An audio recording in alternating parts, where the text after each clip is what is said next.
The Quest of Iranon, 1921, by H.P. Lovecraft, narrated by Sam Kusi. Into the granite city of Teloth wandered the youth, vine-crowned, his yellow hair glistening with myrrh and his purple robe torn with briars of the mountain Sidrek that lies across the antique bridge of stone. The men of Teloth are dark and stern, and dwell in square houses, and with frowns they asked the stranger whence he had come, and what were his name and fortune. So the youth answered, I am Iranon, and come from Aira, a far city that I recall only dimly but seek to find again. I am a singer of songs that I learned in the far city, and my calling is to make beauty with the things remembered of childhood. My wealth is in little memories and dreams, and in hopes that I sing in gardens when the moon is tender and the west wind stirs the lotus buds. When the men of Teloth heard these things, they whispered to one another, for though in the granite city there was no laughter or song, the stern men sometimes look to the Carthian hills in the spring, and think of the lutes of distant Oonai, whereof travellers have told. And thinking thus, they bade the stranger stay and sing in the square before the tower of Milne, though they liked not the colour of his tattered robe, nor the myrrh in his hair, nor the chaplet of vine leaves, nor the youth in his golden voice. At evening Iranon sang, and while he sang an old man prayed, and a blind man said he saw a nimbus over the singer's head. But most of the men of Teloth yawned, and some laughed, and some went away to sleep, for Iranon told nothing useful, singing only his memories, his dreams, and his hopes. I remember the twilight, the moon, and soft songs, and the window where I was rocked to sleep. And through the window was the street where the golden lights came, and where the shadows danced on houses of marble. I remember the square of moonlight on the floor that was not like any other light, and the visions that danced in the moonbeams when my mother sang to me.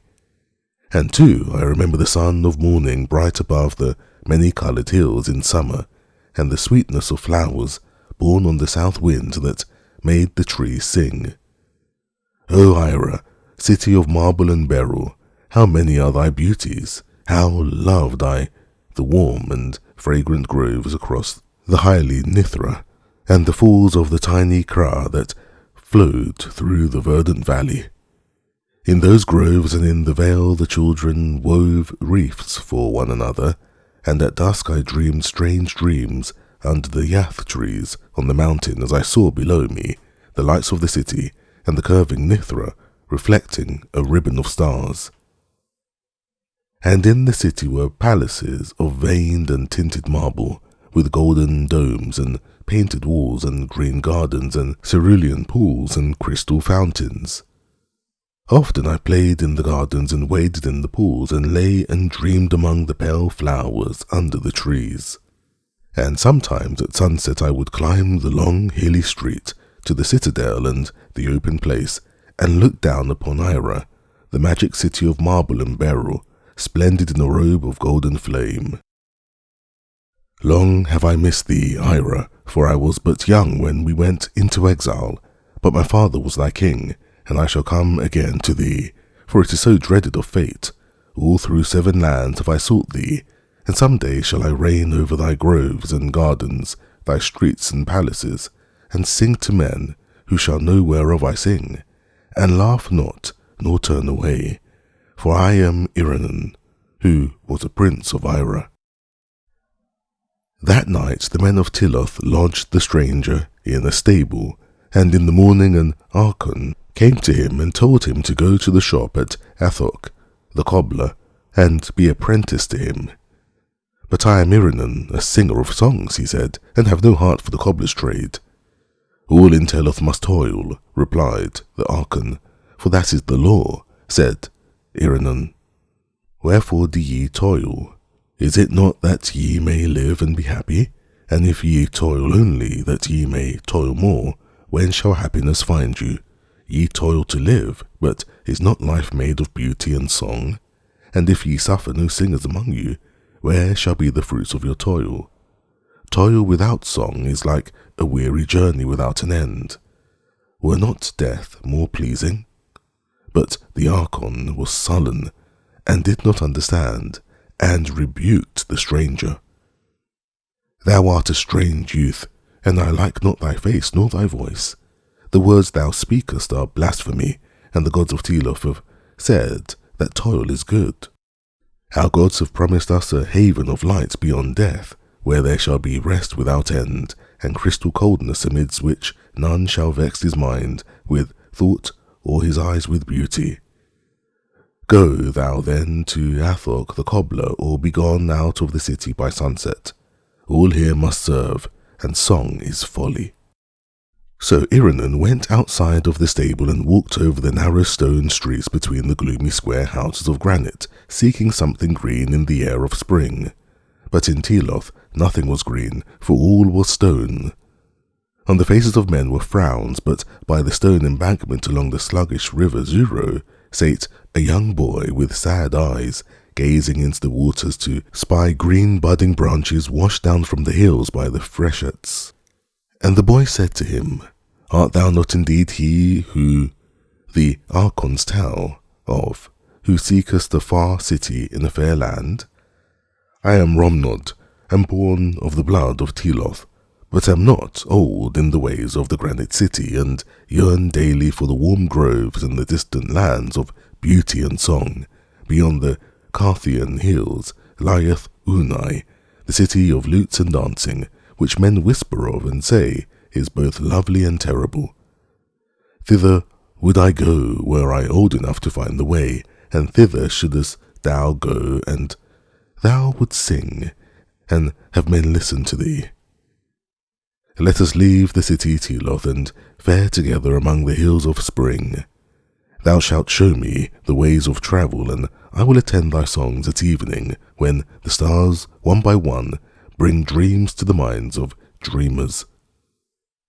And peradventure it may be that Oonai, the city of lutes and dancing, is even the fair Aira thou seekest, for it is told that thou hast not known Aira since days old, and a name often changeth. Let us go to Oonai, O Iranon of the golden head, where men shall know our longings, and welcome us as brothers, nor ever laugh or frown at what we say. And Iranon answered, Be it so, small one. If any in this stone place yearn for beauty, he must seek the mountains and beyond, and I would not leave thee to pine by the sluggish Zuro. But think not that delight and understanding dwell across the Carthian hills, or in any spot thou canst find in the days or a year's or a lustrum's journey. Behold, when I was small like thee, I dwelt in the valley of Narthos by the frigid Zari, where none would listen to my dreams, and I told myself that when older I would go to Sinara on the southern slope and sing to smiling dromedary men in the marketplace. But when I went to Sinara, I found the dromedary men all drunken and ribald, and saw that their songs were not as mine. So I travelled in a barge down the Zari to Onyx walled Jarin. And the soldiers at Jarin laughed at me and drave me out, so that I wandered to many other cities. I have seen Stethalos, that is below the great cataract, and have gazed on the marsh where Sarnath once stood. I have been to Thara, Ilanek, and Cadatheron on the winding river Ai, and have dwelt long at Holathoi, in the land of Loma. But though I have not listened sometimes, they have ever been few, and I know that welcome shall await me only in Aira, the city of marble and beryl where my father once ruled as king. So for Aira shall we seek, though it were well to visit distant and lute-blessed Oonai across the Carthian hills, which may indeed be Aira, though I think not. Aira's beauty is past imagining, and none can tell of it without rapture, whilst of Oonai the camel drivers whisper leeringly. At the sunset, Iranon and small Romnod went forth from Teloth, and for long wandered amidst the green hills and cool forests. The way was rough and obscure, and never did they seem nearer to Oonai, the city of lutes and dancing, but in the dusk, as the stars came out, Iranon would sing of Aira and its beauties, and Romnod would listen, so that they were both happy after a fashion. They ate plentifully of fruit and red berries, and marked not the passing of time, but many years must have slipped away. Small Romnod was now not so small, and spoke deeply instead of shrilly, though Iranon was always the same, and decked his golden hair with vines and fragrant resins found in the woods. So it came to pass one day that Romnod seemed older than Iranon, though he had been very small when Iranon had found him watching for green, budding branches in Teloth beside the sluggish stone-banked Zuro.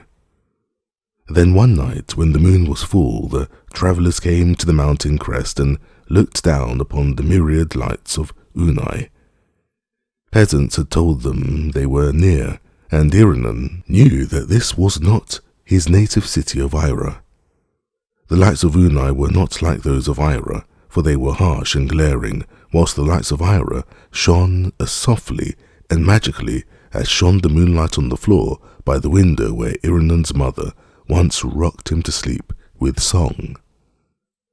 But Oonai was a city of lutes and dancing, so Iranon and Romnod went down to the steep slope that they might find men to whom songs and dreams would bring pleasure. And when they were come into the town, they found rose-wreathed revellers bound from house to house and leaning from windows and balconies, who listened to the songs of Iranon and tossed him flowers and applauded when he was done.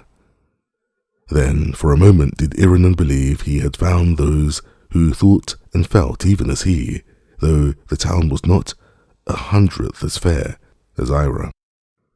When dawn came, Iranon looked about with dismay, for the domes of Oonai were not golden in the sun, but grey and dismal, and the men of Oonai were pale with revelling and dull with wine, and unlike the radiant men of Aira. But because the people had thrown him blossoms and acclaimed his songs, Iranon stayed on, and with him Romnod, who liked the revelry of the town and wore in his dark hair roses and myrtle. Often at night Iranon sang to the revellers, but he was always as before, crowned only with the vine of the mountains and remembering the marble streets of Aira and the highly Nithra. In the frescoed halls of the monarch did he sing, upon a crystal dais raised over a floor that was a minor, and as he sang, he brought pictures to his hearers till the floor seemed to reflect old, beautiful, and half-remembered things, instead of the wine-reddened feasters who pelted him with roses. And the king bade him put away his tattered purple, and clothed him in satin and cloth of gold, with rings of green jade and bracelets of tinted ivory, and lodged him in a gilded and tapestried chamber on a bed of sweet-carven wood, with canopies and coverlets of flower-embroidered silk. Thus dwelt Iranon in Oonai, the city of lutes and dancing. It is not known how long Iranon tarried in Oonai, but one day the king brought to the palace some wild whirling dancers from the Lyranian desert, and dusky flute players from Drinan in the east, and after that the revellers threw their roses not so much at Iranon as to the dancers and the flute players. And day by day that Romnod, who had been a small boy in granite Teloth, grew coarser and redder with wine, till he dreamed less and less, and listened with less delight to the songs of Iranon.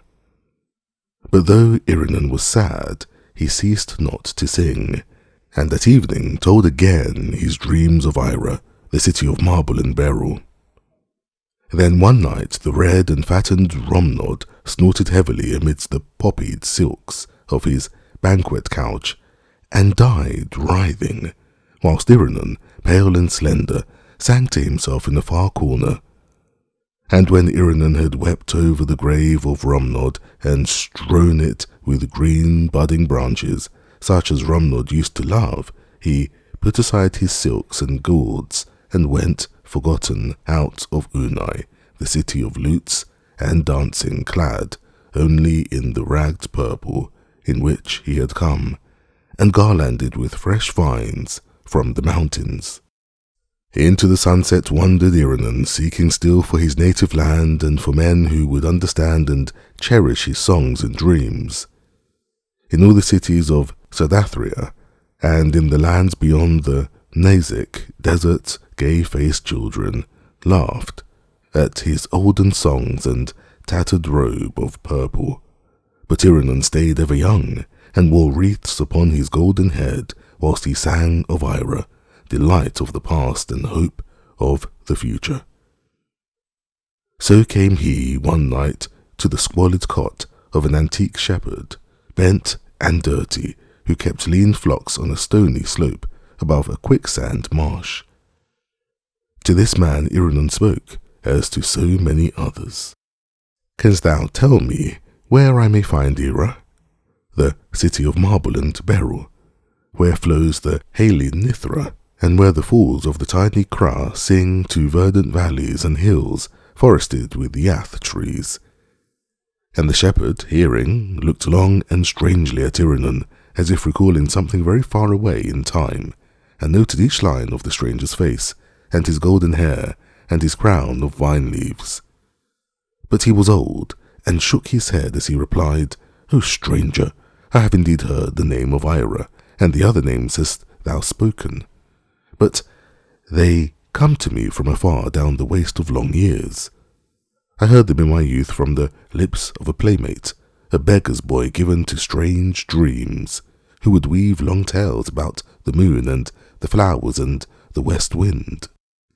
We used to laugh at him, for we knew him from his birth, though he thought himself a king's son. He was comely, even as thou, but full of folly and strangeness, and he ran away when small to find those who would listen gladly to his songs and dreams. How often hath he sung to me of lands that never were, and things that never can be. Of Aira did he speak much, of Aira and the river Nithra, and the falls of the tiny Kra. There would he ever say he once dwelt as a prince, though here we knew him from his birth. Nor was there ever a marble city of Aira, nor those who could delight in strange songs, save in the dreams of mine old playmate Iranon, who is gone." And in the twilight, as the stars came out one by one, and the moon cast on the marsh a radiance like that which a child sees quivering on the floor as he is rocked to sleep at evening, there walked into the lethal quicksands a very old man in tattered purple, crowned with withered vine leaves, and gazing ahead as if the golden domes of a fair city where dreams are understood. That night something of youth and beauty died in the elder world.